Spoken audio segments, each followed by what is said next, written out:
안주영과 강희지의 홍콩에서의 첫 키스 장면은 그야말로 간질간질 설렘을 폭발시키며 드라마의 로맨스를 한층 더 끌어올렸습니다. 훤칠한 이종석 배우와 아름다운 문가영 배우의 완벽한 비주얼 조합에 화면의 부드러운 색감과 애틋한 OST Can I Love You가 더해져 몰입감을 높였죠. 이종석 배우야 원래 멋있다고 생각했지만 특히 홍콩 추억 장면에서 긴 웨이브의 희지가 참 이쁘게 나오네요. 인생에서 가장 아름다운 순간을 뜻하는 화양연화처럼 찬란했던 20대 시절을 떠올리며 추억에 잠긴 분들이 많으셨을 것 같아요. 7화 예고에서는 주영이 희지에 대한 깊은 애정을 자각하게 된다고 하니 이제 두 사람의 본격적인 로맨스 기대하셔도 좋을 것 같습니다. 그럼 서초동 5화, 6화 하이라이트 장면과 7화 예고를 살펴보겠습니다. 5화에서는 희지가 사건 해결에 조창원의 도움을 받으면서 함께 고민도 털어놓고 급격히 가까워졌는데요. 사랑에 빠지면 세포가 먼저 알아본다고 했던가요? 주영은 희지 이름만 나와도 반응하며 창원과 희지가 가까워지는 모습에 노골적인 질투를 드러냈습니다. 희지를 위한 간식 꾸러미를 직접 챙겨주는가 하면 점심 식사 모임에 희지가 없으면 시무룩해하고 힘들어하는 모습까지 보였습니다. 의뢰인의 문자를 받고 진심으로 기뻐하며 희지에게 점점 스며드는 주영의 변화하는 모습도 나왔습니다. 6화에서는 건물주의자 고문인 김영민이 의뢰한 사건을 주영과 희지가 함께 맡게 되면서 과거의 설렘이 현재로 이어지는 모습이 그려졌습니다. 이전 3회에서 김영민의 버킷리스트가 공개되었었죠. 사법고시 합격하기를 제외하고 모든 목표를 이뤘습니다. 장학재단을 만들어 장학생을 선별해왔는데 일기 장학생인 이동수가 또 사고를 쳤다는 보고를 받습니다. 이동수는 장학금 일기 수혜자임에도 여러 번 사고를 친 문제아로 김영민은 지금까지도 이동수를 챙기고 있었는데요. 이번 사건의 피의자인 클럽 사장이 이동수임이 밝혀지면서 앞으로도 이 둘의 이야기는 계속 이어질 것 같습니다. 그녀는 지금까지 이동수가 사고를 칠 때마다 피해자의 변호사비를 지원해왔는데요. 자신의 이름으로 된 법무법인이 직접 사건을 수임하게 만들고 피해자의 변호사비도 직접 지원해줍니다. 김영민은 나경민과 강정윤에게 사건을 협업 조건으로 공동 의뢰합니다. 주영은 자신의 로펌 대표 나경민이 희진의 로펌과 협업으로 사건을 수임했다는 말을 듣자마자 재빨리 자신이 맡겠다고 나서는 코믹한 모습으로 웃음을 자아냈습니다. 덕분에 주영과 희진은 자연스럽게 일도 하면서 이를 빙자한 데이트도 하게 되었습니다. 이번 사건은 클럽 사장에게 폭행당한 웨이터를 대신해 경찰에 신고했다가 부당 해고당한 클럽 DJ에 관한 것이었습니다. 사건 피해자를 만나기 위해 클럽을 찾았는데 평소 정장 차림이던 희지가 화려한 클럽룩으로 나타나 주영을 놀라게 했고 남자들에게 둘러싸인 희지의 손목을 주영이 덥석 잡으며 내 여자는 내가 지킨다는 남자다운 모습을 보여주어 시청자들의 마음을 설레게 했습니다. 늦은 밤 해장국집에서 저녁을 먹던 중 주영은 희지의 손목에 찬 팔찌를 보며 과거를 떠올립니다. 아직까지 홍콩에서의 추억을 간직한 희지를 보며 주영의 가슴 역시 설레었을 것입니다. 5화에서는 인터넷의 현대판 음서재라는 이름으로 로스쿨 고위층 자녀들의 재학 및 졸업 현황이 공개되며 큰 파장을 일으켰습니다.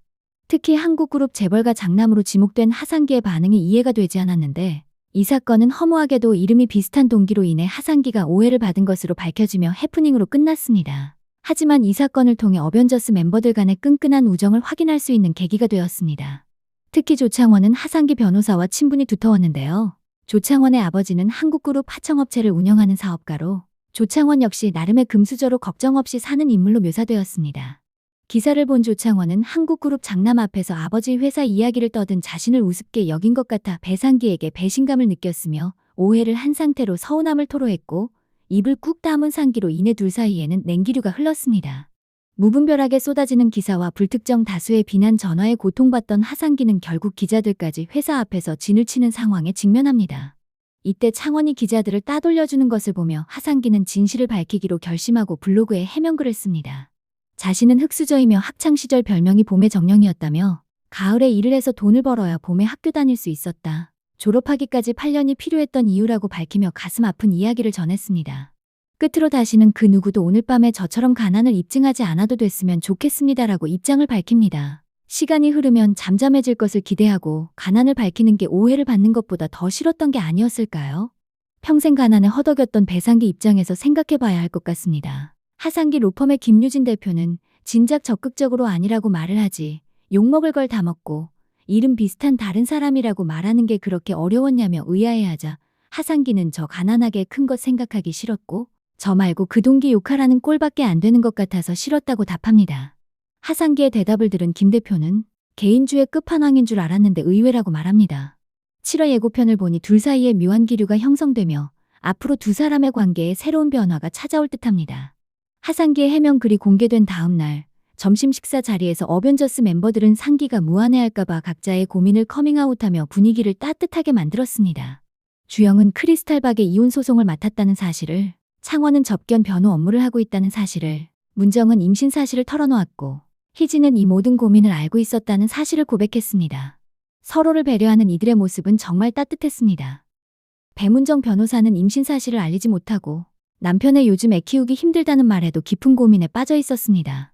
대표가 자신의 개인사로 인해 법원 출석 10분 전에 급하게 문정에게 지시를 내려 허둥지둥 법원에 가는 바람에 몸을 돌보지 못해 아기에게 미안함을 느꼈고 그때 바로 산부인과 예약을 하며 뭔가 결심한 듯한 표정을 지었습니다. 안주영은 이런 배문정을 따뜻하게 위로하는 모습을 보여주었습니다. 문정이 짜증을 내자 주영은 많이 힘드냐라고 물었고 문정은 힘들어. 이것 때문에 신경 쓰이는 일이 너무 많아. 나 모성애도 없을 사람인데 앞으로 생길 것 같지도 않고라고 솔직하게 털어놓습니다. 그러자 주영은 문정이 사람을 좋아하니 아이도 틀림없이 사랑할 건데 무슨 걱정을 하냐며 따뜻한 말로 안심을 시킵니다. 문정은 자신의 몰랐던 면을 깨달았다며 너 요즘 묘하게 좀 따뜻하다 라고 말했고 주영은 아니다라고 부인했습니다. 6화의 부제가 따뜻한 말 한마디였는데 이번 회차는 말에 힘이 얼마나 큰지 새삼 느낄 수 있는 내용이었습니다. 문정은 각자의 고민을 커밍아웃한 날 분위기 전환 겸 자신의 임신 잔치를 하자고 멤버들에게 문자를 보냅니다. 그런 다음 전화를 걸어 남편에게 임신 사실을 알리는데 남편의 반응을 궁금해하던 문정은 전화가 뚝 끊기자 실망한 모습으로 회사를 나섭니다. 하지만 남편은 배터리가 없어 전화가 끊겼던 것을 문정이 오해하고 놀랐을까봐 차를 몰고 허겁지겁 달려온 것이었습니다. 임신한 거 좋은 거 맞냐고 묻는 문정에게 남편은 당연히 좋지, 말이라고 하냐며 따뜻하게 안아줍니다.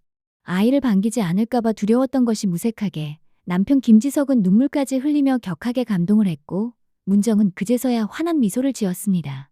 결국 둘은 집으로 향하고 문정은 모임 취소 문자를 멤버들에게 보냅니다. 아이가 찾아온다는 설렘에 젖은 예비 엄마, 아빠의 사랑스러운 애정행각이 이어지는데 키와 덩치가 큰 남편이 목마를 태워줬고 천장벽을 짚으며 스파이더맨 놀이를 하는 문정의 귀여운 모습이 웃음을 자아냈습니다. 모임이 취소되자 둘이서 술을 마시기로 한 상기와 창원. 상기는 창원을 엄마가 일하는 순대국밥집으로 데려갑니다. 상기 엄마를 본 창원은 당황한 것도 잠시 넉살 좋은 본래의 모습으로 깍듯하게 인사를 건넵니다. 아들이 데려온 친구를 흐뭇하게 바라보는 상기 엄마의 모습을 보며 마음이 따뜻해지는 장면이었습니다. 사회에서 만난 친구가 진짜 친구가 되기 쉽지 않은데 이번 사건을 통해 상기와 창원이 진정한 친구로 거듭난 것 같습니다. 항상 아르바이트로 바빴고 졸업하는데 8년이나 걸리면서 제대로 친구를 사귀지 못했을 상기에게 진심으로 걱정하고 도와주는 친구가 생긴 것은 정말 다행이라는 생각이 들었습니다. 가난을 자신의 약점이라고 생각했을 수도 있고 굳이 드러내고 싶지 않았으며 맞설 용기도 없었을 수 있습니다. 하지만 피하는 것만이 능사는 아닙니다.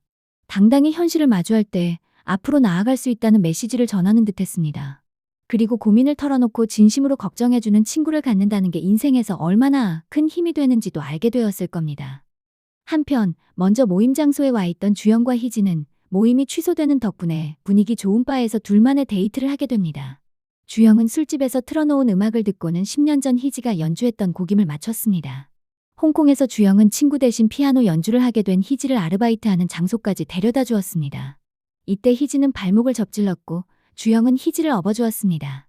특히 주영은 희지가 아르바이트하는 사이 반창고와 붕대를 사서 직접 희지의 발목에 테이핑을 해주었습니다. 주영의 센스와 섬세한 배려에 희지는 감동을 받았죠.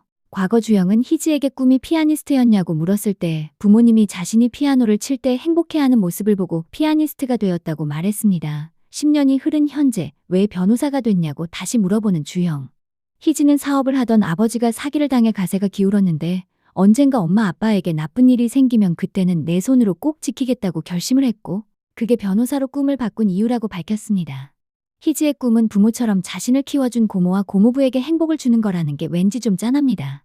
아마도 이들의 서사가 더 나와봐야 이해가 될 것 같습니다. 이에 안주영은 강희지에게 잘 이겨낸 거다.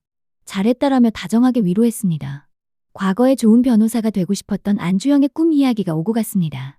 안주영은 자신은 실패했다며 자조했고 강희진은 나한테 안주영 씨는 좋은 변호사고 좋은 사람이다라고 말했습니다.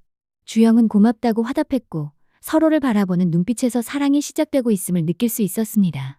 이뿐만 아니라 안주영과 강희지가 10년 전 홍콩에서 키스하는 장면이 공개되었습니다. 주영이 한국으로 출국하기 하루 전날 두 사람은 숙소 앞에서 아쉬움에 서로 눈치를 보던 중 희지가 먼저 주영에게 다가갔고 그 모습에 용기를 낸 주영이 키스를 합니다. 그런데 희지가 주영의 옷을 끌어당기며 적극적으로 자신의 마음을 표현하면서 두 사람은 열정적으로 키스를 하며 6화는 막을 내렸습니다. 7화 예고편에서는 주영이 친구들과 모임을 갔던 중 희지가 등장하자 반갑게 인사하는 장면이 나오고 눈치 없는 윤균상이 두 사람의 과거를 폭로하려다 주영의 제지로 위기를 넘기는 장면이 나옵니다. 윤균상 배우의 유쾌한 모습을 7화에서도 볼 수 있다니 반갑네요.